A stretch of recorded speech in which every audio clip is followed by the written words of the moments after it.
கோவில்ல நீங்க எந்தெந்த விஷயம் செய்யணும், எந்தெந்த விஷயம் செய்யக்கூடாதுன்றதை நான் இப்ப சொல்றேன். நான் சொல்ற இந்த விஷயத்த கண்டிப்பா கடைபிடிச்சே ஆகணும். என்னன்னு பாத்தீங்கன்னா, முதல் விஷயம், கோவில்ல யார் காலையுமே விழக்கூடாது. ஏன்னா நம்மளை விட கடவுள் ரொம்ப ரொம்ப பெரியவங்க.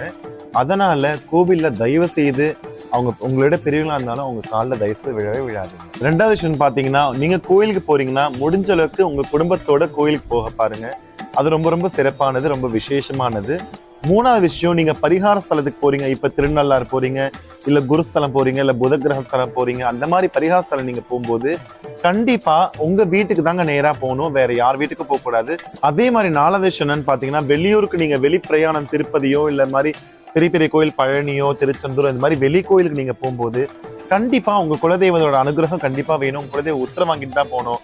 அதனால முதல்ல குலதெய்வ கோயிலுக்கு போயிட்டு அதுக்கப்புறமா நீங்க இந்த மாதிரி பிரயாணம் பண்ணும்போது உங்களோட வாழ்க்கை, உங்களோட பிரயாணம் ரொம்ப சிறப்பா இருக்கும்.